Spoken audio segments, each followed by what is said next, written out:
Thank you. Mr. President, it's all yours. Well, it's great to be with you, and this has been a very interesting day. Some numbers came out. Let's give you the bad news first. The worst numbers I think I've ever heard. You know exactly what I'm talking about, with a lot of people being released into our country that should never, ever be here, right? Like nobody can believe, but I've been saying it for 3.5 years because we are the party of common sense. We really know what's going on. And coming out of jails, murderers at levels that nobody thought possible. And it was all done by Comrade Kamala Harris.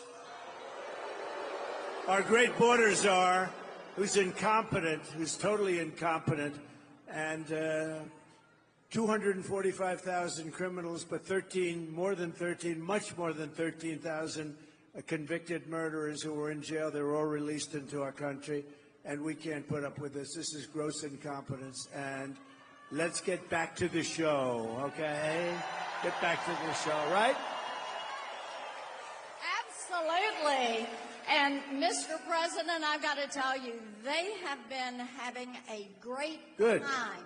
While they've been waiting for you, they've been singing, they've been talking, and I know we've got some questions tonight. And Nico, you're first up. Let's have at it. Come on.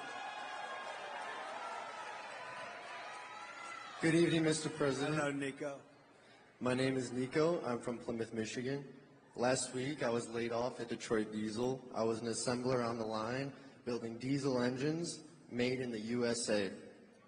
And my question is about immigration. Illegal immigrants are hurting American workers like me who are just starting off. How will you stop this invasion? Well, very easy. We're going to close the wall. We're going to close the border. You know, I built hundreds of miles.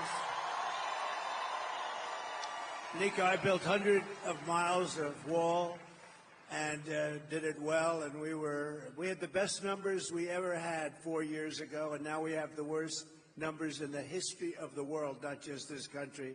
At least 21 million people came in during their term, and as we just said, a lot of them are real bad people, real rough people. But they're also taking a lot of jobs from Americans. Probably happened with you. And as the small number of jobs they created were all taken by illegal immigrants in the last short period of time, and we're going to make that change. You look like it'd be great. I'd like to have you make the motor, the engine, the motor of my car any day of the week. I'll bet you did a great job. I'll bet he did a great job. But we're going to bring the automobile business back to this area where it started, and we're going to bring it back at levels that have never been seen before. We're going to be lowering taxes. We're going to be doing a lot of things, but we're lowering taxes. We're going to use tariffs very, very wisely. You know, our country in the 1890s was probably, Marsha, probably the wealthiest it ever was because it was a system of tariffs. And we had a president, you know, McKinley, right? You remember Mount McKinley, and then they changed the name. But one of those things, he was really a very good businessman, and he took in billions of dollars at the time, which today it's always trillions, but then it was billions and probably hundreds of millions. But we were a very wealthy country, and we're going to be doing that now. We're going to do it where we keep, you know, there are enemies and our friends, too. They've taken advantage of us for years on trade, and year by year, all the time, we're losing our companies that make our cars, make the autos. A lot of them are going to Mexico now, and it's Mexico through China because China owns the factories. They're building big factories. They wouldn't have done it with me. They're building big factories, the biggest in Mexico, and they think they're going to make the cars and sell them in and close up Detroit, close up everything in this area, close up South Carolina, and it's not going to happen because we're going to put very heavy tariffs on those cars coming across the border, and we're not going to let that happen. We're not going to let it happen. So what we're saying is, Nico, we're going to have these companies that want to build in Mexico, they want to build in China, if they want to do business in the United States, they have to make their product, whether it's a car or anything else. We want them to make their product, have their plant in the United States. This way we employ our people, like Nico, we're going to employ you, I guarantee, and we're going to do it very fast, and then we have to keep out the competition, and we're going to make fair trade by charging them tariffs. If they want to come in and steal our wealth and steal our jobs and steal our companies, then they have to pay a price for that. And we've done it. And, you know, I charged, as Marsha can tell you, China paid hundreds of billions of dollars during my term, and I had no inflation. We had the greatest economy in the history of our country. And we were just getting started, actually, but we had the greatest economy, the greatest employment for everybody, men, women, African American, Hispanic American, Asian American, everybody.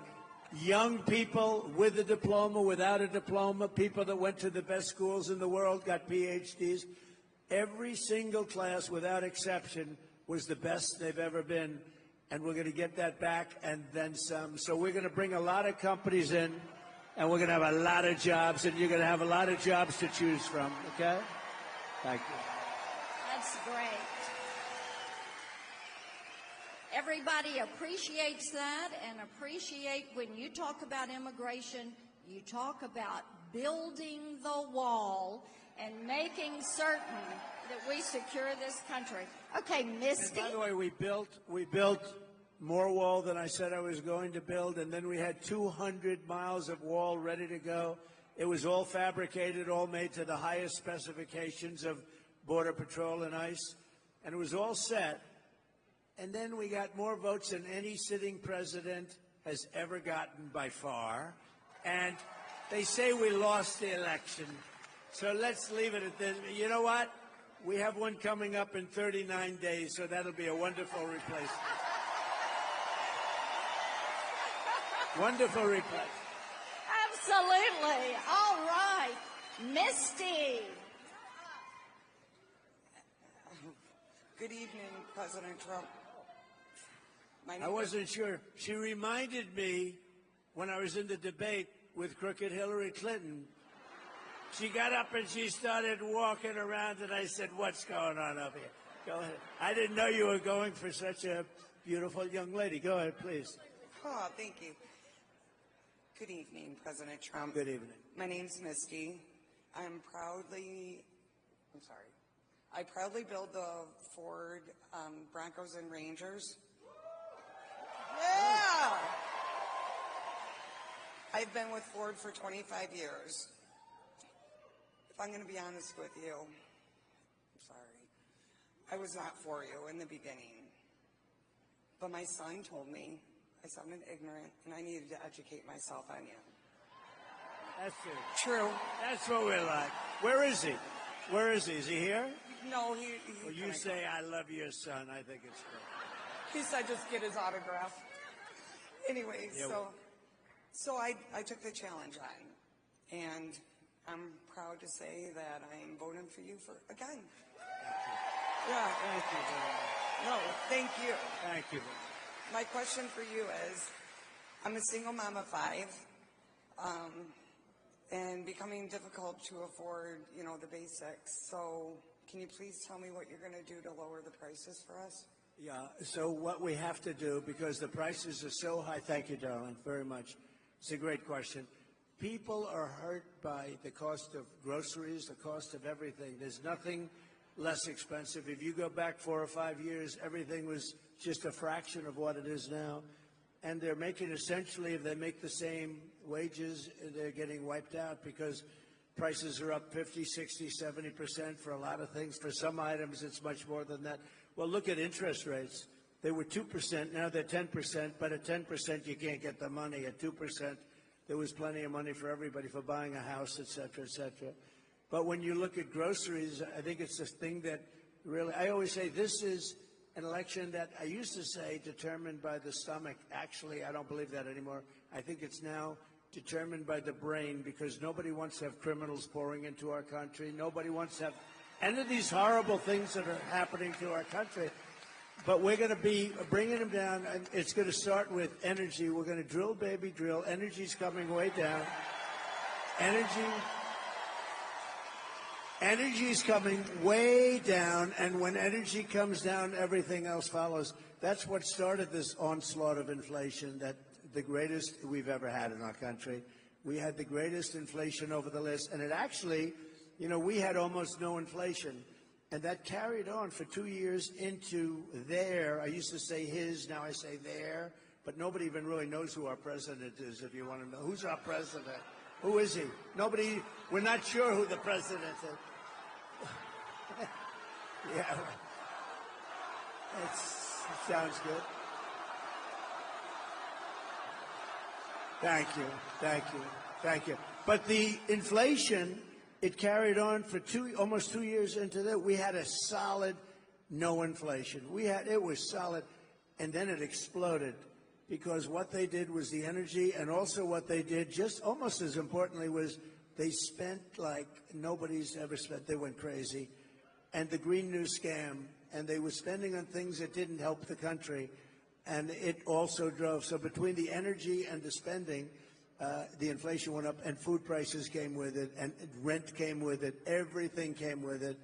And we had, I think, the worst inflation we've ever had, and we're going to bring it down. So we're going to bring it down with energy and interest rates. The interest rates are going to come down, but first we're going to get, and here's a statement that I make to you tonight. We are going to have energy. We have more liquid gold, I call it. You've heard that said, liquid gold. That's oil and gas. We have more oil and gas, liquid gold, than any country in the world, including Saudi Arabia and Russia. And we're going to bring it down. We're going to bring your energy bills down, and also business, where they can employ people. But we're going to bring the energy down by 50% in the first 50% in the first 12 months. And when we do that, everything else is going to follow. Everything follows the energy. And because we have so much, they don't drill, they go to Venezuela. We buy oil from Venezuela. What's that all about? And we have more than anybody else in the world. Think of it. Saudi Arabia doesn't have as much. Russia doesn't have as much. And we're going to other countries. We're going to drill, and we're going to take it out. Your energy bills will be 50% lower 1 year from January 20th. 1 year from January 20th, okay? And that's going to have a huge impact, okay? Thank you. Say hello to your son. Thank you. Very good. Good job. Thank you. Well, I think that everybody is ready to get those prices at the pump down. And one thing I found out is 84% of all the cars that these good people made, and 84% of the cars sold in 2023 were gas-powered cars. And we need to get that price down. Yeah, so it's a good point. Look, they have an electric mandate. Every car is going to be electric, they say. I will terminate that now. And you have to understand, Elon endorsed me with the strongest endorsement, and we love him, and he's great. And by the way, the Tesla is amazing, but not everybody should have an electric car. It might be 7 or 8% of the market, and then you also want hybrids, and you want to have pure gasoline-driven powered cars. We're going to have everything. The new one is hydrogen. There's one problem. Do you know what the problem is? They blow up. You'll be to the other side of the arena, and you won't feel too good. So until they fix that problem, I'm going to pass personally. If you'd like one, you can buy one, but I'm going to pass. But you've got to have alternatives and choices. That's what the country's all about. And we're not going to have, I will end the electric mandate on day one of the administration. Okay? That is great. I tell you what, if we can get you back to drilling on day one and then get that inflation down, and our audience might not know this, when you left office, inflation was 1.4%. Today, the cumulative inflation rate is 20.3%.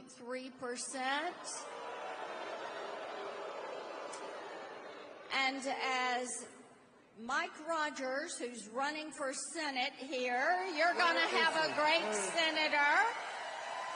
And Where is he? He's here someplace. somewhere. Where is Mike? There he is. Yes. Hi, Mike. There he is. All right. Wow. There is Mike.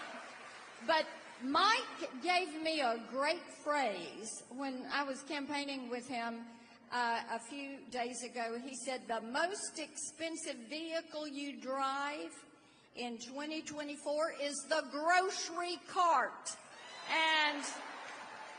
And Donald Trump is going to get those grocery prices down.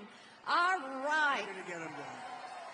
It's a big deal. The groceries, more than anything else, I talk about what's at the checkout counter, the groceries, and we're going to get it all down. It's going to be done. Not just stopping and holding inflation. That's the easy part. We have this big damage done to our country. We have to get the prices down. Where bacon is up. Oh, bacon. We don't order bacon anymore. It's too expensive, right? But it's all up too much, and we're going to get it down. But it's going to start with energy, and it's going to start also with interest rates. Because once that happens, interest rates are going to come down too. You know, we had, as Marsha said, we had 1.4%. You know, you don't want inflation at zero because that's not actually good.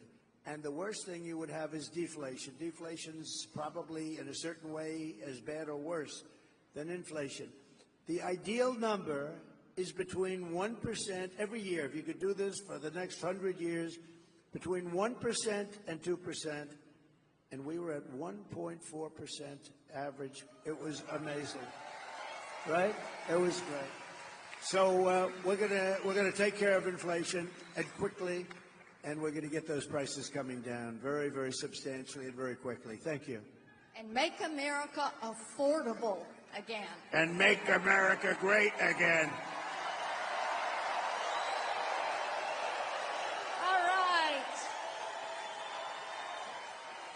Okay, Tony.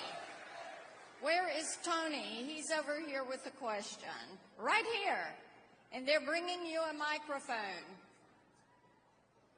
Hello. How about it? Hello. Good evening, Senator, Mr. President. Welcome to Michigan. As you heard, my name is Tony. Mr. Trump, we met last year at a great round at Bedminster with the Heritage Foundation. Good. Great event. It was an honor. Our company's based here in the U.S. We melt steel, and we make automotive parts out of ductile iron for brake components, axle components, and those are made for the big three here. Sadly, though, we're losing jobs to China, India, Mexico, and it's become more difficult to compete. Manufacturers like us, we are some of the largest users of energy, and under Harris and Biden, the energy costs have tripled.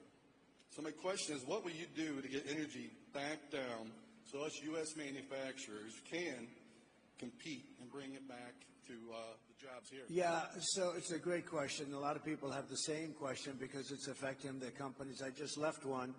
A man from the Netherlands, we made a speech, a wonderful guy, and he said the problem was he opened up because of me. He opened in 2017, and he had 3 great years, and now with them, he's not doing well. What we're doing is, I said about the energy as to what we do and how we do it, but China's coming in, and you said Mexico. Mexico's a big threat now. Mexico's taking a lot of your business, and we're not going to let that happen. We need a smart series of tariffs and taxes, Marsha, and it's very simple business. You know, China won't take cars from outside of China. They only take them if you build in China. You have to build your factory. So if I'm making a car and I think I'm going to sell it into China, they have a massive over 100% tariff. So what you do is you say, to not pay that tariff, I'm going to have to build my factory in China. And they encourage it. They help it. We're going to be doing the same thing, but we're going to do it even better. We're going to bring cars back. We're going to bring, like you say, what are you, auto parts and things like that, right? We're going to bring that all back to this country. It's all coming back. If they had to pay tariffs on what they're doing and what they're selling into our country, they wouldn't be putting your business out of business if that's where you're going. It will never happen, and we're going to do it just the opposite. Plus, we're lowering the tax rate. So I took it from 39% to 21%. These are for companies, and that's why we had the great numbers for jobs. But now what I'm doing is I'm going, and nobody thought that was possible, and I got it approved by Congress, believe it or not. Now we're going to 21, from 21 to 15%, but you have to make your product in the USA. So if you want to take advantage of the low tax rate, you have to make your product. So we'll be down to 15%. That gives us one of the lowest tax rates in the whole world, so it's more than competitive. Companies will come here. But in addition to that, we're going to keep this really terrible competition. I don't mind the word competition, but it's predatory. And we're going to keep this competition out so that you're able to grow your business and grow it well. And you'll make the product and you'll sell it inside our country. And I know exactly what your situation is. And it's so easy to solve. We're going to need the help of the Senate. We're going to need the help of the House. And if they won't do it, I have the authorization and the power to do it myself, and we'll have to do it. Okay? Well, and that's why we need Mike Rogers Senator Mike Rogers. And we've got Lisa McClain, Congresswoman McClain. Right. Yes. A warrior. Yes, she is a warrior. And the amazing, incredible Congressman John James. Hey, John. Good. And they will help us get this done. I appreciate that you talked about tariffs, and I think it's so important that you continue to call out China, and we support you on that, because we don't want China building those plants in Mexico and then running those cars across the border. Without any tax whatsoever, and putting everybody here in not only danger, it's over. Your union head, I don't know who he is, Sean Fain or something, whoever this guy is, he sold you out because he let Biden, who doesn't know what he's doing, I mean, you probably noticed, he let this guy come up with an all-electric mandate. Those cars are all going to be built in China. We want cars built in the USA. It's very simple. And they're going to come in at levels. We'll be having auto manufacturing at levels that we haven't seen in 50 years. We're going to have a lot of companies coming in. And we're going to make it competitive so they can come in and they can thrive, not like this gentleman where they come in and they dump product. And you know what they do? They dump the product cheaply, and then everyone goes out of business. Then they take over the businesses, and they sell it for 2 and 3 times what it was selling for before. The whole thing, it's really not too you know, Rockefeller in the old days, he used to open a gas station. He used to underprice it by 50 or 100. He'd give the gas away. He'd drive the people out of business around him. Then he'd buy up the gas stations or close them, and he'd make a fortune. That's exactly what they do on an even bigger scale. We're not going to let it happen. It's going to be over. We're going to have a smart system of tariffs. And by the way, if they don't want to play that game, then we're going to get a lot of money from tariffs. So Marsha can tell you, I charged hundreds of billions of dollars to China in tariffs and taxes. No other president has ever charged China 10 cents. And we take in hundreds of billions of dollars, so much so that Biden can't get rid of it. He's still got it on, you know, he wants to, but it's so much money. And frankly, it's a lot of money. But also, if you did get rid of it, they'd come in and they'd put all your businesses out of business. So the Senate and the House have to get really smart on this, because purposely over a period of years, they've given it a bad name. Actually, I consider it one of the most beautiful things I've ever seen. The word tariff, I love it. I think it's beautiful. Almost as beautiful as that chart that I looked to the right. Almost as beautiful. Where is that chart? Where is that chart? Do they have it? I love that chart. Oh, I love that chart. Whoa. That's one of the most beautiful things I've ever seen. If I didn't look over there real fast, I guess I wouldn't be with you tonight, right? That's I sleep with that chart. I go to bed with it. I kiss it good night. I love you, baby. That chart. But the word tariff is a beautiful word if properly used, and it gives us power, strength, and beyond just economic strength. There are times when I had two countries fighting. I don't want to tell you which ones but I had two countries fighting. It looked like they were going to go to war again. I think Rick Grinnell is here. Is Rick Grinnell here? I think so. Did a fantastic job. Yeah. They're fighting. I said, fellas, you guys want to fight? You want to kill people in your countries? That's okay. But if you do, I'm going to charge you 200% tariff to do business with the United States, and that's it. They called me back 2 days later. Sir, we've made peace. After years, we've made peace. So, it really does. It has a great power to it. There's a great power if you know how to use it. Well, it does indeed. And another thing with great power was the 2017 Trump tax cuts. And we need Republicans in the Senate and the House to make the Trump tax cuts permanent. Right.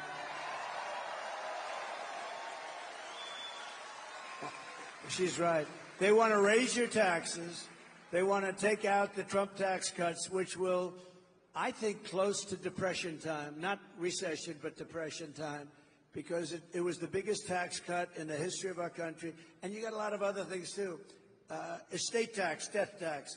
If you love your children and you want to leave your business to them or whatever, does anybody not love their children? Because if you don't love your children, then it doesn't help you too much. But if you want to leave, leave it to anybody. But you had zero estate tax. You had zero death tax, we call it. Sometimes I like the word estate better than death, but a lot of people use the word death. And that was a big thing because you would have a farm and you'd leave it to your children and they have a big tax to pay. They'd go out to the bank, they'd borrow the money, they'd end up losing the farm and living like hell. And part of our tax cuts, nobody even talks about it, but the people that are involved in this stuff really say that's one of the best things. You have no estate or death tax to pay, so it's really great. Well, we're going to... They want to end that. We'll lower those taxes. We'll have those tariffs. We're going to make those cars right here and then see them loaded on a Teamster-driven big rig and taken all across the country. And thank you to the Teamsters. Did you know I got 60% of the vote with the Teamsters? So thank you, Teamsters. That's the first time that happened in a long time. Yes, it is. Okay. Thank you, Teamsters. Our next question is from Ashley. Whoops, stepped on that water bottle. Hi, Mr. President. Hi. Thank you so much for coming to Michigan. My name is Ashley, and I work at the Chrysler plant. Like many auto workers, I am deeply concerned about the future of our industry. With many jobs being outsourced as we speak, what actions will you take to ensure that our jobs stay in America so we can continue to build the best cars in the world here in Michigan? So pretty much as we've been saying, and what I want to do is I want to be able to look your business. Years ago in this area, I was honored as the Man of the Year. It was maybe 20 years ago. Oh, and the fake news heard about it. They said, it never happened, it never happened. And I didn't know who it was. It was a group that honored me as Man of the Year. The fakers back there, see the fake news? But they said, oh, and they looked, and it, they said it never happened, but I said, I swear to you, it happened. It did happen. I was Man of the Year. And I came and I made a speech, and I said, why do you allow them to take your car business away? Why do you allow it to happen? They're taking your business away. And I didn't know too much about it. All I know is they were taking your car industry away from you. They said it never happened. And lo and behold, somebody said, I remember the event, and then we found out and we had everything. We got the awards, we had everything. It did happen, but I gave a speech which at the time was pretty controversial. We can't let them take your car business away. It's such an important business. And it's an important business even in times of war where they switch over. And it was really something. And I looked at that speech from, I don't know, it's like 19, 20 years ago. And I could repeat it now without changing a word. You cannot let foreign countries, and a lot of the times our worst foes are our so-called friends, okay? You know, our friends, the European Union takes tremendous advantage of us. As an example, they give us cars by the millions. We don't have too many Chevrolets in the middle of European cities, okay? European Union is brutal. They don't take our farm products for the most part. They don't take a lot. But unlike Kamala, who always complains and doesn't do anything, I keep saying, why don't you do? I saw Marsha the other day. Why didn't she do it 4 years ago almost? And I say that, she's on the border today trying justify. What a day for the border. She goes to the border today, and they just announced just before she got up to speak that more than 13,000 murderers from jail, solitary confinement people in many cases, were released. But I just say, let's go back. So we can't let them take our businesses, and we're not going to let them take our businesses. And you can control that so easily through good policy. Not her kind of policy, by the way. She changed her policy 15 times. No fracking. Oh, I like fracking. Defund the police. She wants to defund the police. Now, oh, I love the police all of a sudden.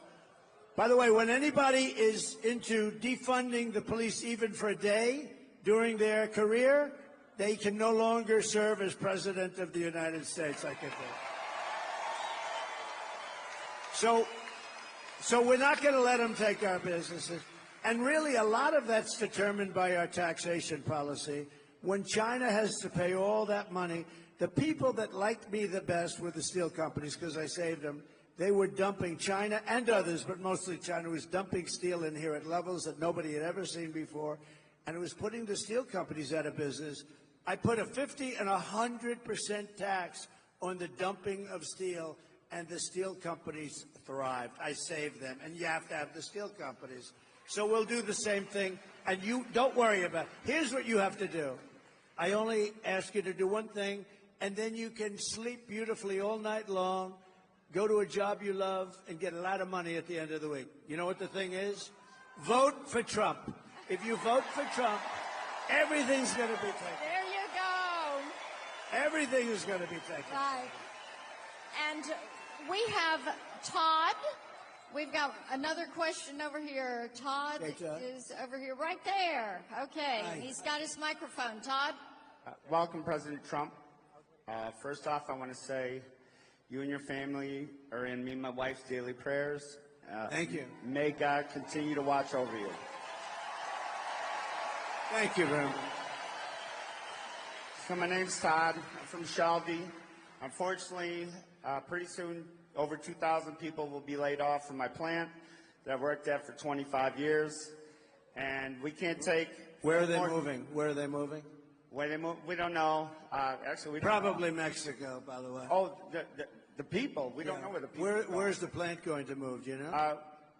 The plant's staying there. We're losing the Ram Classic, as you probably heard. We make the Grand Wagoneer. It's a Right. beautiful truck, but we're waiting on product. So You know why it's, are they being laid off, and is the plant closing? the plant's not closing. The people will probably be dispersed between other plants, we hope. But yeah, that's happening in the next couple of weeks. No, it's terrible. Okay, I get it. Thank So- you. Go ahead. We can't take 4 more years, Harris. And my question to you is basic. It's easy. What is one of your all-time favorite American cars?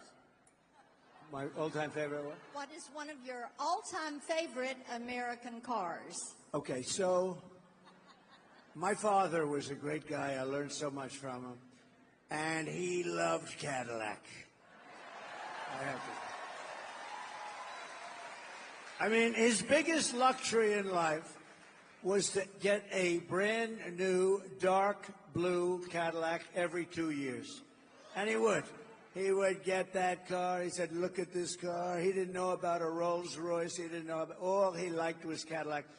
And I love it. I think it's a great car. I think it's right now. It's come a long way too because it's come through some problems, but it's a very good car. I buy a lot of them for different clubs and things, and it's great. And they're very nice people that run the company.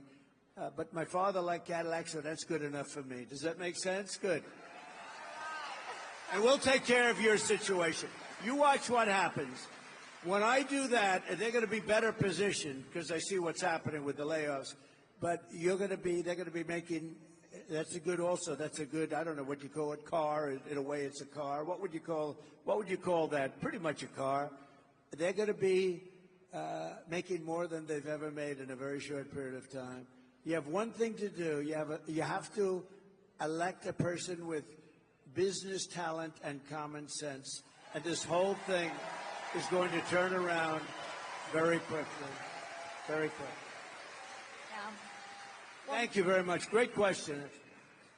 Mr. President, they have loved having you here in Warren, Michigan, and I think you've got 5,000 people here and even more outside that have wanted to get in and cheer for you and be here to support you, and they do love you.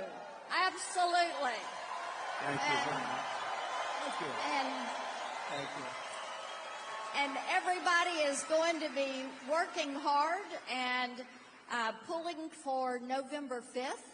And we've got great questions that have come from the audience tonight. Good. And we're just so excited that you took your time to come here to a great all-American city and talk with a whole bunch of auto workers and let them know you are on their side and you're going to make manufacturing great because you believe in them.